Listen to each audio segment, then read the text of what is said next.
Okay, Alexandra, let's talk about today's speech from Russian President Vladimir Putin, his annual address to the Federal Assembly. This was a good speech. I like this speech, actually. There was a time, maybe like 2-3 years ago, where I thought that Putin was getting tired and it was time for him to bow out and get some new, fresh blood in there leading Russia. But I don't know, after watching Putin the last year, I think he's got like a renewed sense of purpose and of energy. It probably correlates with Biden and the Biden White House and the ramping up of aggression towards Russia. But he was, I thought he was in top form during this speech. It was a great speech, about an hour 20 minutes. And okay, he talked a lot about the pandemic and a lot of internal issues going on with Russia, which is great. But there's two things that I found really interesting.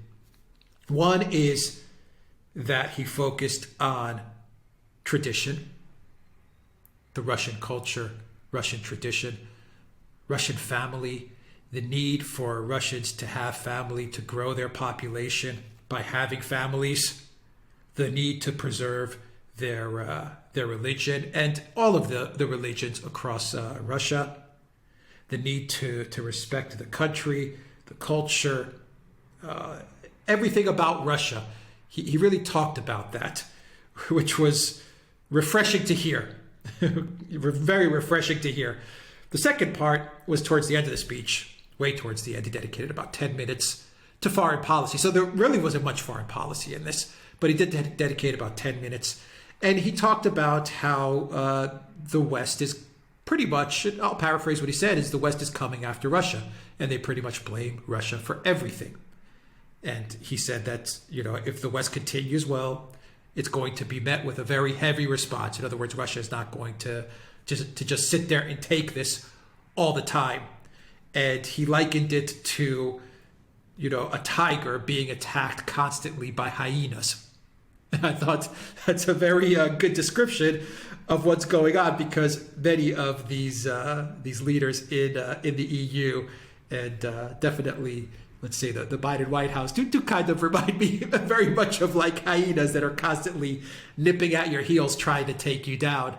And I thought that was interesting as well. So listening to the speech, my final takeaway is, if you ever want to know why the West and the globalists hate Putin so much, all you have to do is listen to certain parts of the speech. Once again, not all of it, because he does get into a lot of details about what's going on internally, and that may not be of interest to a global audience.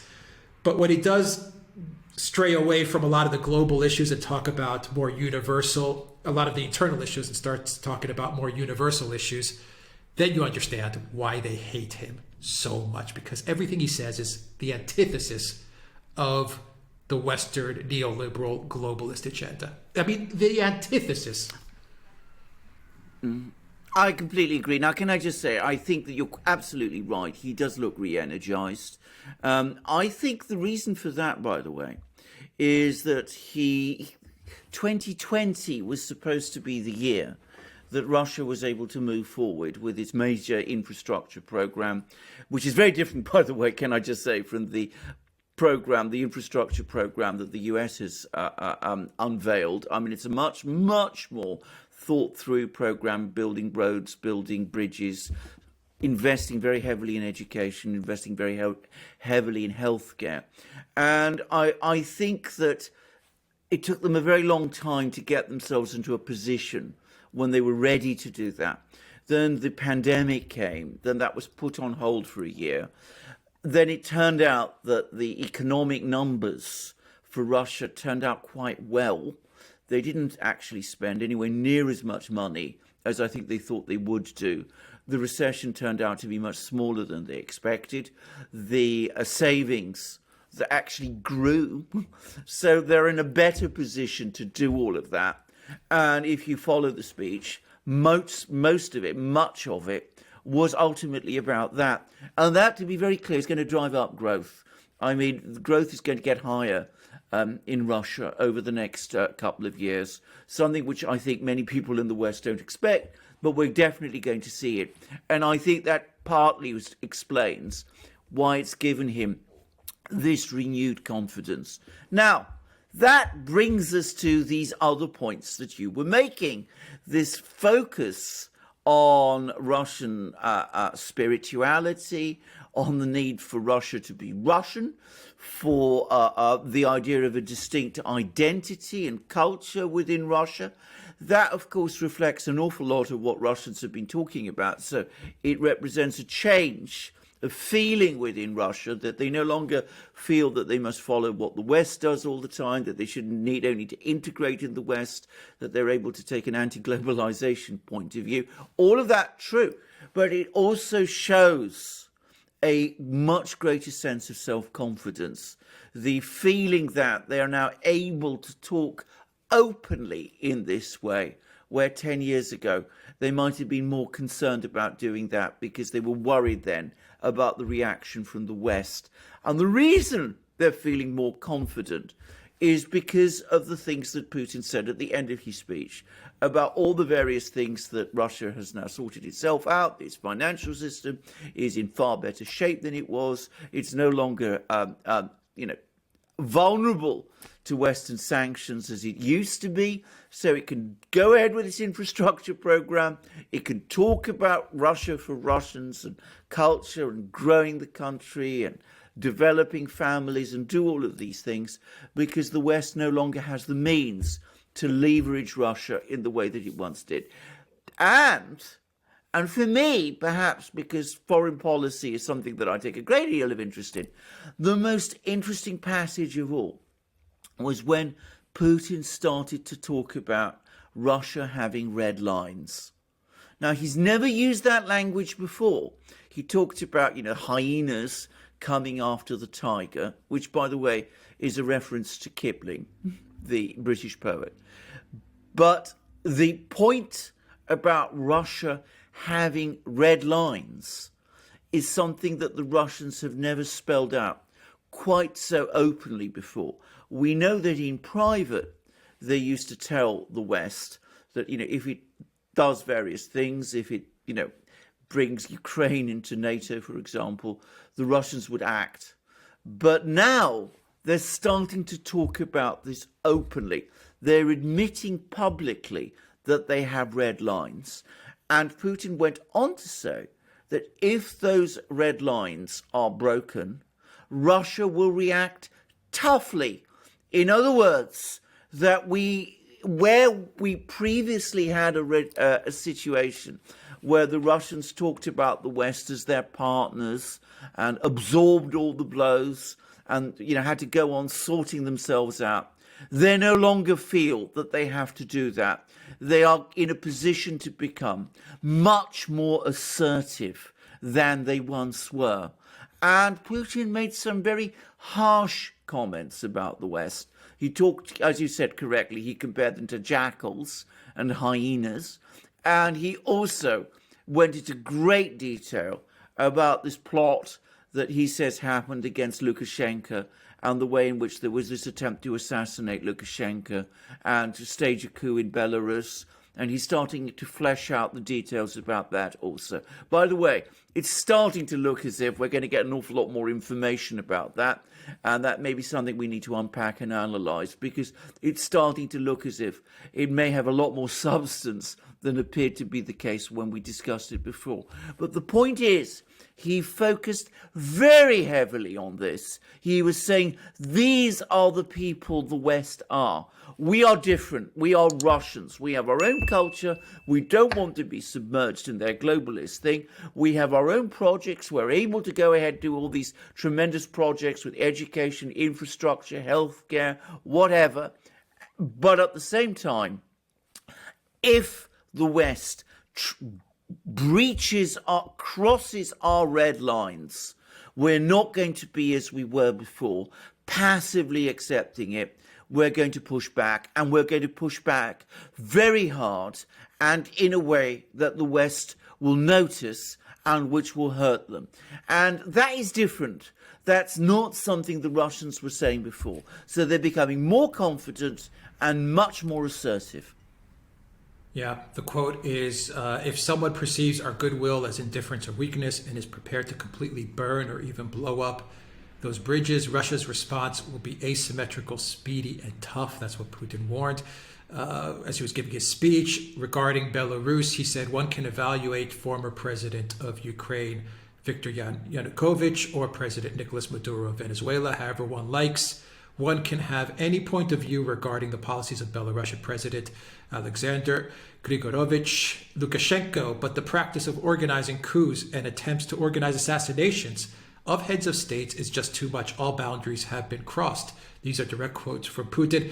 At first, I was thinking that this story with the coup plot in Belarus may have been embellished a certain extent, but now I'm actually starting to think the opposite. This story is the real deal, and there really was an assassination coup attempt in Belarus, and it looks like, for President Putin to say during such an important speech, to me it means that we are going to get a lot more information on this, but it also means that Russia understands that the West is just going to completely ignore this story. They're not going to report on it. But this really did happen, for Putin to mention this during a speech. Absolutely. They really went after Lukashenko. Well, absolutely, and I mean, what's going to happen is there's going to be a trial.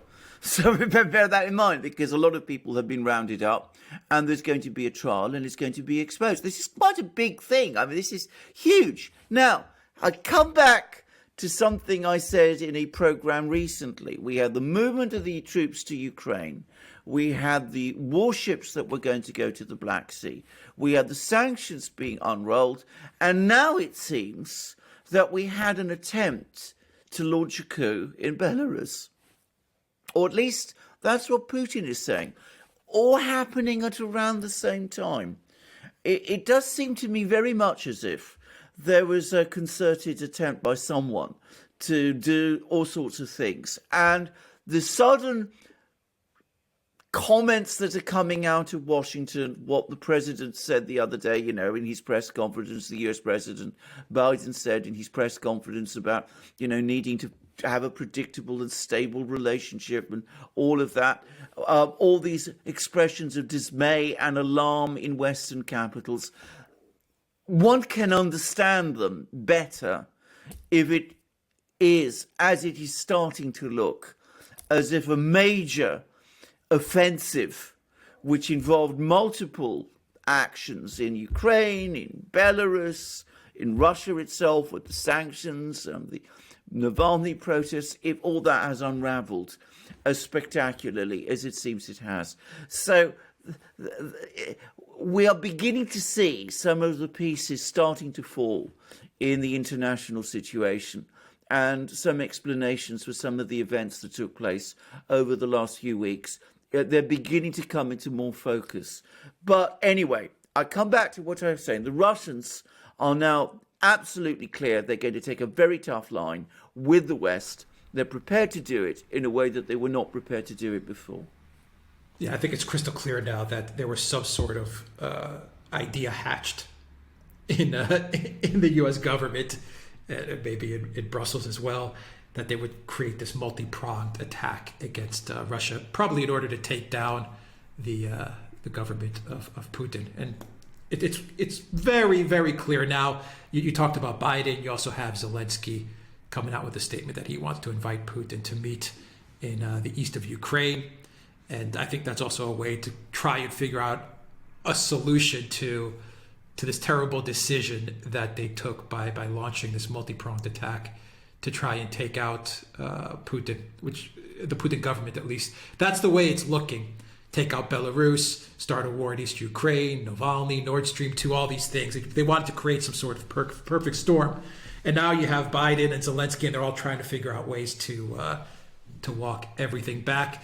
And finally, during the speech, he also made an interesting jab. He took an interesting jab at what I think, where he took a jab at the woke Biden government by saying that, Russia is going to double down on their traditions while other countries, ignore these things. And I think that was an interesting jab that he took at the White House. Anyway. It absolutely was. And do bear in mind, it's one that has a lot of traction in Europe also. I mean, if you compare what Putin says in Russia with what people like Orban is saying in Hungary, Salvini in Italy, you could see why an awful lot of people might find that attractive across Europe. And that's going to unsettle people in the West even more, because this is something that, again, makes them extremely nervous. I mean, they don't really have a very coherent response to it. And I think you're right. I think, as I said, I mean, it's actually impressive, if our assumptions about all of this are correct, that there was this concerted move, which, and by the way, I think there were, then it's impressive how deftly and swiftly and indeed easily the Russians have managed to brush them off. I mean, it does show, actually, that they are very much on top of what is going on their western borders. If I'm right, if we're right, then there's going to be massive recrimination in the West over the next few weeks and months about how all this went wrong. Yeah. Okay, I don't know if you have anything else to add about that speech. No, I mean, I think that it was a good and effective speech, and I'm going to say something else. I think it does explain better this decision last year to make it possible for Putin to stay on. I mean, it did seem to be very much something that was decided at the very last moment and which had not been in the original plan. I think the original plan was that he would retire in 2024. But I think that the Russians did sense that there was a crisis brewing and that they wanted a safe pair of hands on the bridge holding the tiller so that, you don't drop the pilot in the midst of the storm. And I think if all that we've said on this programme is correct, and I'm sure it is, by the way, then that was entirely the right decision. I wonder if Russia, and I'm going to spitball again here, I wonder if Russian intelligence understood what, and I'll choose my words carefully, the shenanigans that were being played out on November 3rd, and Russian intelligence had a certain idea as to what was being hatched. And that's why they decided to consult with Putin and say, look, 4 years with Trump, we're going to probably have another 4 years of, say, stability, and we won't have a conflict break out in the world, on the world stage, a big conflict with Trump, at the helm of the United States. But Mr. President Putin, it looks like that something's being hatched in the United States, where we might actually have Sleepy Joe in office. And if that's the case, then I think you should stay on a little bit longer because, well, Sleepy Joe, Hunter, Clinton, Kerry, you get the drift. Newland, you understand, Absolutely. Right, Mr. President Putin? And then Putin's probably like, yeah, I get it. I have absolutely no doubt that that's exactly what did happen. I mean, they were looking at the situation in the United States. They were looking at the drift of the situation there.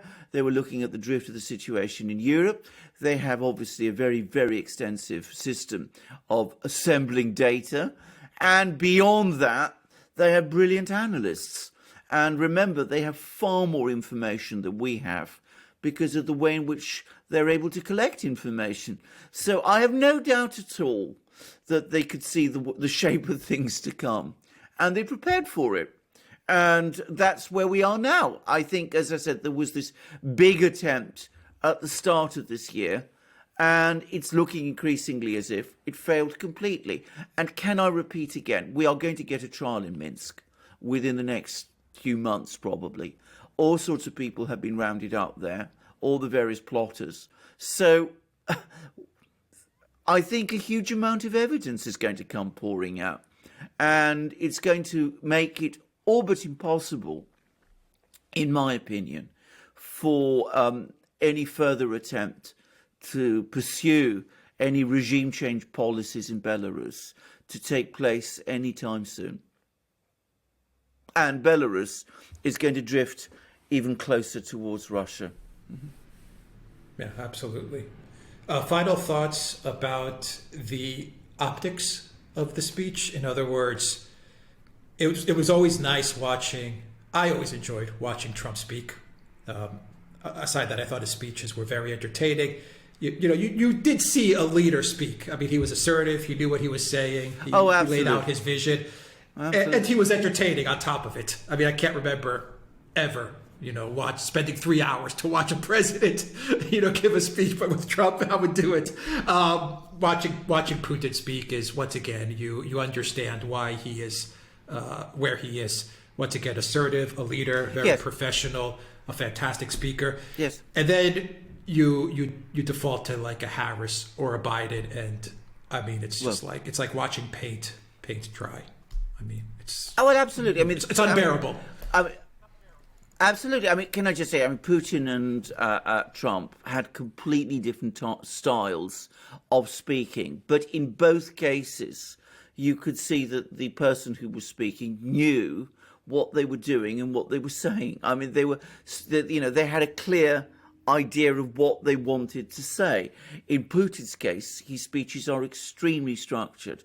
In Trump's case, they were very reflective of the audience. He liked to feed off his audience and in effect have conversations with them. It's a different style, but in both cases, there was clearly someone who was in charge and who knew where they were going and what they wanted to say. With the current administration in Washington, well, I mean, what they tend to do is they hide behind cliches. I mean, they don't really say very much of any substance at any time. It's empty. And you have to pass them to an extent that I remember having to do with Obama to try and work out, where's the key sentence, what they really mean here, which you never had to do with Trump. You don't really need to do with Putin either, because Trump and Putin speak clearly, at least their intentions are always clear. With the present bunch in Washington, that's not the case at all. And it does make a difference when leaders talk in cliches, they're not leaders anymore. Yeah. All right. I'll drop a 10% coupon, guys, to the Duran shop down below. Just look for it in the description box. Take care.